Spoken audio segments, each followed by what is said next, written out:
Tetapi bagi dia yang paling penting adalah apakah negara hadir, apakah negara memberikan kesejahteraan. Jangan terkesan Kementerian Sosial kok bangga menemukan gelandangan di DKI, mengatakan bahwa itu gelandangan betul-betul. Justru ini seperti menepuk air di dulang, kepercik muka sendiri.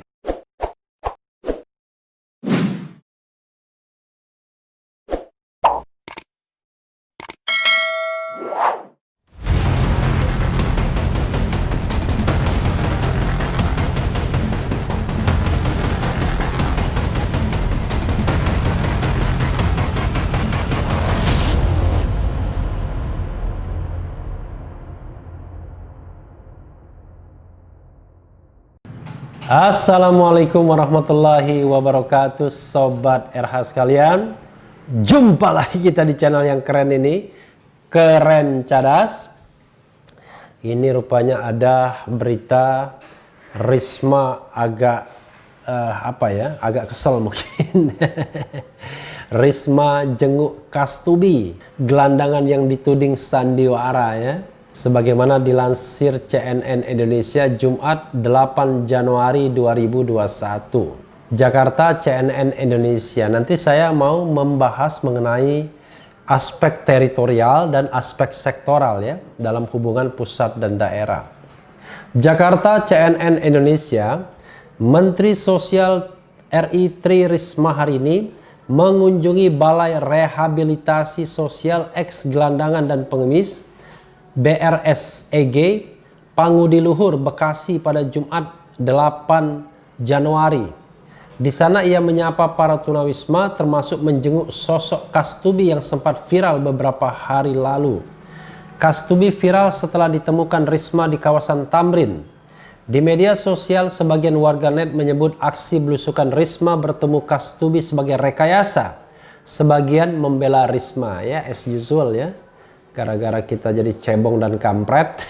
Jadi apa-apa dilihat dari perspektif dukung dan tidak mendukung Presiden Jokowi beserta pasukannya ya. Jadi sudah pasti yang membela Risma adalah pendukung Jokowi ya. Yang mengkritik Risma adalah pengkritik Jokowi. Netizen bahkan menyebut Kastubi bukan tunawisma. Dia disebut sebagai sosok pria yang tinggal di kawasan Pasar Minangkabau, Jakarta Selatan. Dalam kunjungannya hari ini di Balai Rehabilitasi Sosial Eks Gelandangan dan Pengemis BRSEG Pangudi Luhur, Bekasi, Risma langsung teringat dengan Kastubi. Kepada Kastubi, Risma tertawa karena aksi belusukannya dikira settingan. Ah Bapak, Kastubi ini settingan katanya kita Pak. Bapaknya ketemu aku, bentar lagi jadi artis Pak, ujar Risma kepada Kastubi di lokasi Jumat 8 Januari.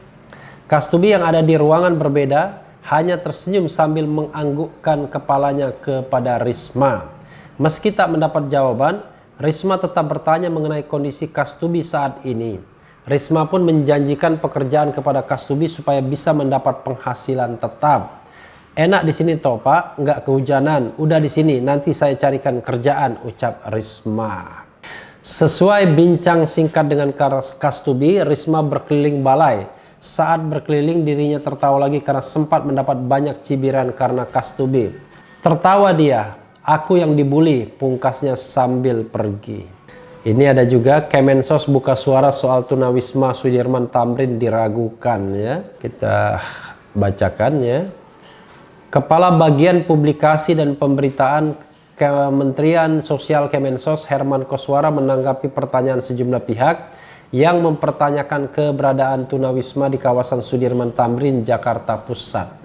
Herman mengatakan 2 orang tunawisma yang ditemukan Mensos Tri Risma hari ini di Tamrin saat ini sedang melatih keterampilan kerja di Balai Rehabilitasi Sosial Eks Gelandangan dan Pengemis BRSEG Pangudi Luhur, Bekasi.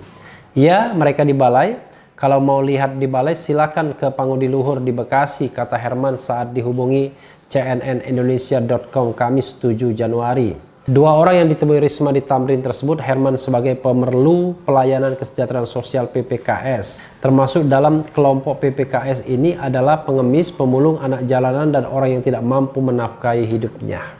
Mereka itu PPKS, satu namanya Pak Faisal dan satu lagi Pak Kastubi. Kalau Pak Faisal bukan warga DKI Jakarta, Pak Kastubi lupa orang mana, ucap Herman. Ia juga menanggapi pernyataan Wakil Gubernur DKI Jakarta Riza Patria yang mengatakan baru mengetahui ada tunawisma di Sudirman Tamrin. Menurut Herman, temuan Kemensos di Tamrin secara faktual memang masih mendapati beberapa orang tunawisma. Kita mendapati temuannya seperti itu, memang faktanya seperti itu, tuturnya. Dalam belusukan Risma pada Senin 4 Januari lalu, ia bertemu dengan 3 orang tunawisma. Diketahui ketiga nama tunawisma tersebut ialah Faisal, Kastubi, dan Fitri. Dalam keterangan resminya, hanya Faisal dan Kastubi yang kooperatif mengikuti himbauan Risma untuk dibawa ke BRSEG Pangudi Luhur Bekasi. Sementara Fitri dikabarkan kabur saat hendak dijemput tim Kemensos dan dibawa ke Pangudi Luhur. Belusukan Risma juga mendapat banyak sorotan dari masyarakat dan politisi karena dianggap pencitraan. Ada juga berita ya, pengamat minta Risma benahi data ketimbang belusukan. Belusukan Risma manuver di tumpukan piring kotor Kemensos ya. Wah, ini menarik ya. Belusukan Risma manuver di tumpukan piring kotor Kemensos ya. Ya, sobat era sekalian, ada beberapa aspek yang bisa kita bahas ya dalam perspektif hukum tata negara melihat belusukan Risma. Pertama begini. Pertama kita bicara mengenai hal yang sifatnya sektoral dan hal yang sifatnya regional. Kalau kita bicara tentang gelandangan, pengemis, anak jalanan di suatu wilayah, sesungguhnya siapa yang bertanggung jawab? Ya secara teoritis negara. Karena pasal 34 Undang-Undang Dasar 1945 yang belum pernah diubah ya, dan tidak termasuk pasal yang diubah dalam reformasi konstitusi tahun 1999-2002, mengatakan bahwa fakir, miskin, dan anak-anak terlantar dipelihara oleh negara. Artinya dipelihara itu diurusin, bukan dipelihara supaya tambah besar, tambah subur ya. Diurusin agar bisa dientaskan dan akhirnya tidak lagi miskin dan terlantar. Nah, persoalannya sobat era sekalian, negara itu siapa? Dalam salah satu putusan MK dalam konteks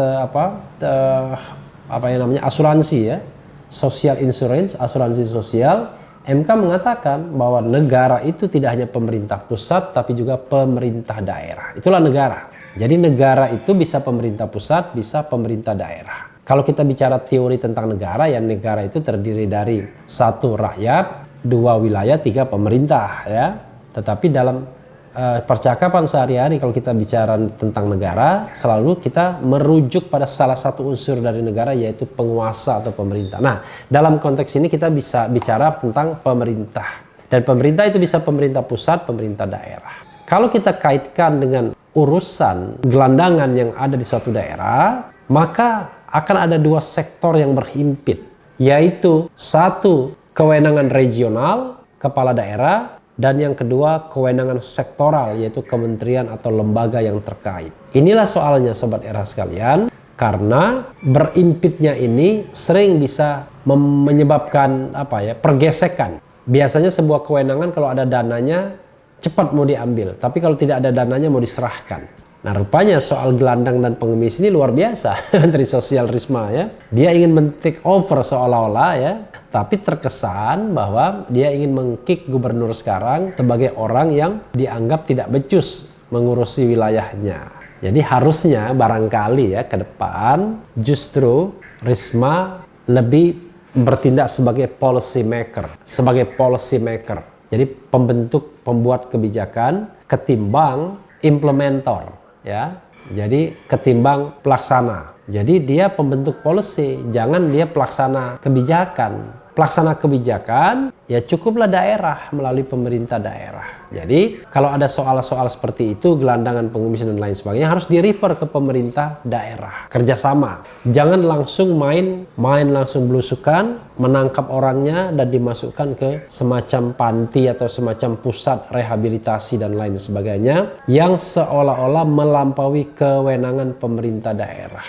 Jadi biarkanlah pemerintah daerah, cukup Menteri Sosial menghimbau agar kemudian Menteri Sosial juga paham bahwa kedudukannya tidak lagi sebagai kepala wilayah satu kota Surabaya, tapi dia sudah menjadi policy maker di tingkat nasional untuk masalah sosial. Dan satu lagi, sebenarnya bukan belusukan yang paling penting. Yang paling penting itu adalah bagaimana membenahi data-data terkait dengan orang yang perlu diberikan bantuan, terutama bansos, bantuan sosial dalam masa COVID-19 ini. Ini yang penting dibenahi agar jangan sampai tumpukan piring kotor itu tidak pernah dibersihkan. Jadi sobat era sekalian, Risma barangkali jauh lebih baik kalau dia mengurusi hal-hal yang lebih strategis ketimbang kemudian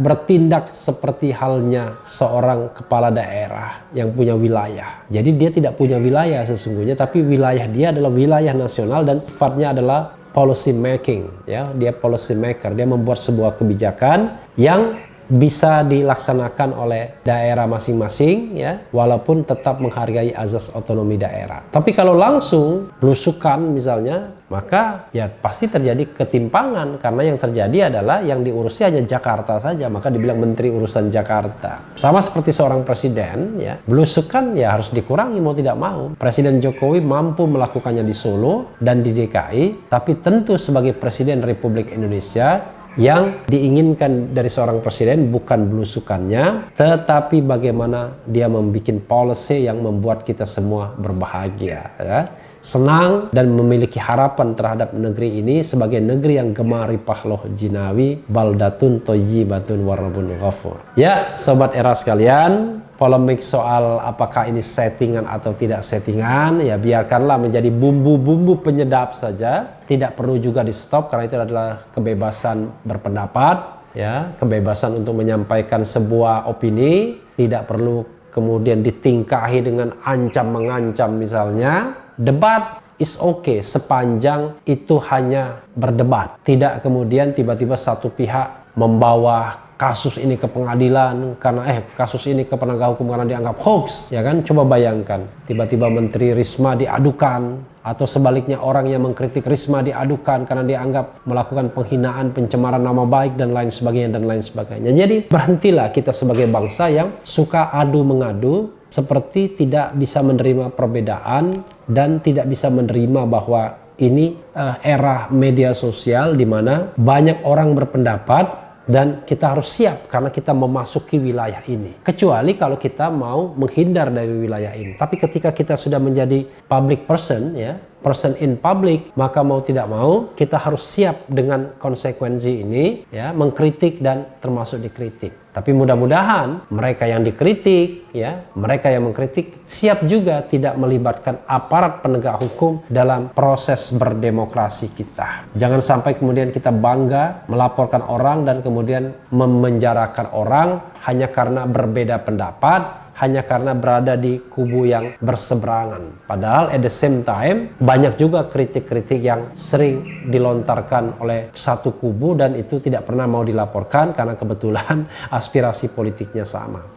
Sobat era sekalian, kita lihat nanti sepak terjang Risma, walaupun ada rivalitas politik dengan Anies Baswedan misalnya untuk menuju Pilkada 2022 atau 2024, tergantung nanti bagaimana Pilkada DKI mau dilanjutkan atau tidak. Yang penting adalah semuanya harus sehat, semuanya dalam kerangka konstitusional, dalam kerangka pencerdasan kehidupan bangsa, dalam kerangka perlindungan warga negara dari kelaparan, dari kesusahan, dari kehilangan pekerjaan dan lain sebagainya. Dan itu adalah esensi dari pentingnya negara. Jadi bagi seorang Pak Kastubi, terlepas dia kemudian menjadi aktor dari aktor yang dianggap menjadi tokoh sentral dalam drama Korea Risma misalnya, tetapi bagi dia yang paling penting adalah apakah negara hadir, apakah negara memberikan kesejahteraan. Jangan terkesan Kementerian Sosial kok bangga menemukan gelandangan di DKI, mengatakan bahwa itu gelandangan betul-betul. Justru ini seperti menepuk air di dulang kepercik muka sendiri. Artinya berarti kerjasama dengan Pemda DKI-nya tidak jalan dengan baik. Begitu ada Risma belusukan dan menemukan gelandangan, tiba-tiba jajaran pejabat di Kemensos mengatakan, iya itu betul gelandangan, bukan settingan. Padahal ini sama saja nepuk air di dulang terpercik di muka sendiri. Yang penting tetap di channel ini, karena di channel ini Anda akan dirayu, ditipu, dibaperin, dicecar, diober pula di jalur khusus. Karena channel ini adalah channel yang mengancam, memeras, dan membenci. Jangan lupa subscribe, like, comment, and share. Ciao.